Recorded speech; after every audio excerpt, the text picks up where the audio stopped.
สวัสดีครับกับผมนายอดิเทพจารัตน์นักศึกษาสถาบันเทคโนโลยีพระจอมเกล้าเจ้าคุณทหารลาดกระบังวิทยาเขตชุมพรเขตอุดมศักดิ์สาขาวิศวกรรมเครื่องกลปี2วันนี้จะมาใช้ SolidWorks ในหัวข้อของ ArcTools นะครับตามแบบขวามือนี่เลยครับเหมือนเดิมก็ SolidWorks ครับ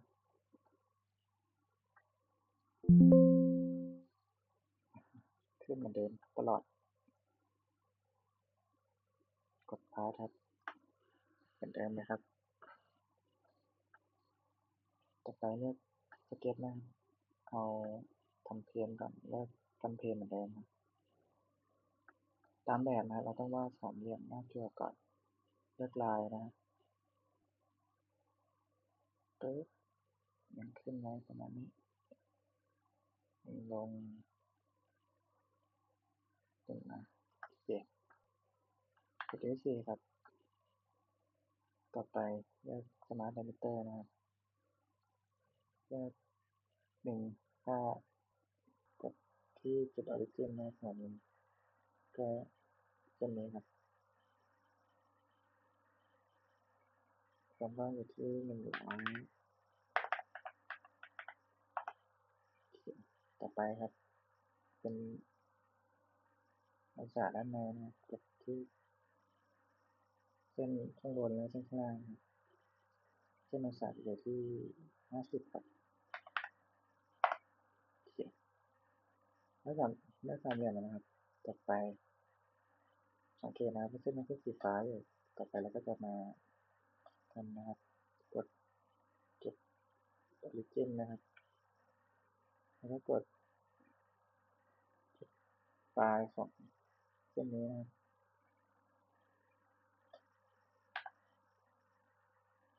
ยังไม่ได้นะเราต้องกดที่ให้มันได้แนวนอนนะเอาหน่อยคลิกคอนโทรลกดจุด3จุดขึ้นแอป rotation นี้ออกมาให้เรากด selection center นะครับนี่ครับ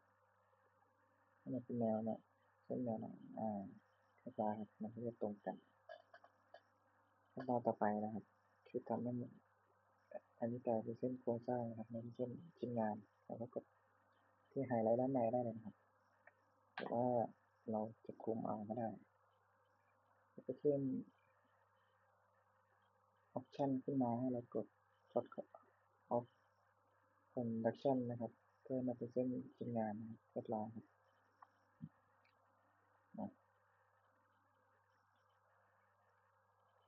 ต่อไปนะครับเราก็จะมาวาดในการใช้ arc กันนะครับมีทั้งหมด3ตัวนะครับก็จะมี center point arc แล้วก็ tangent arc นะครับแล้วก็ T point arc นะครับเราก็จะใช้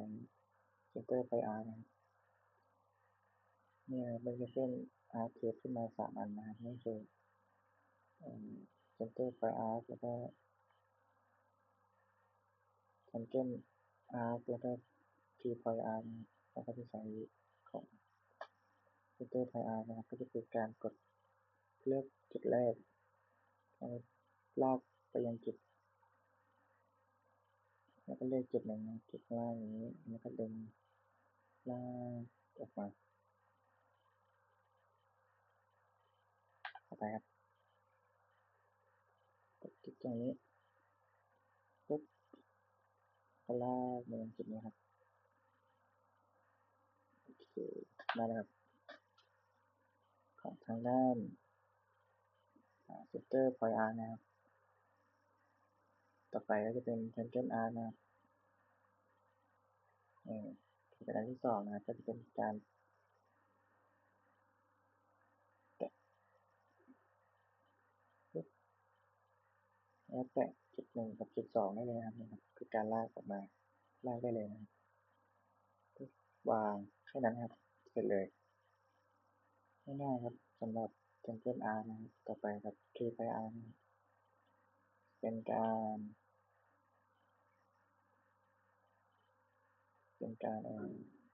จุดจุดปุ๊บ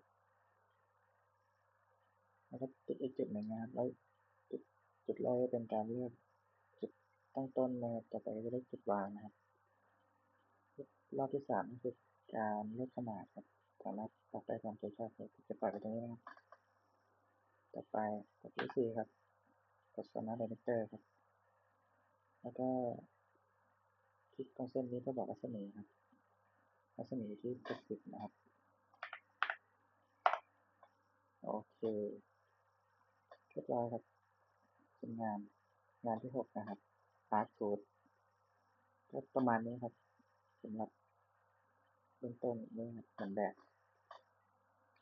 งั้นขอจบงานที่6ไปเท่านี้ครับขอบคุณครับ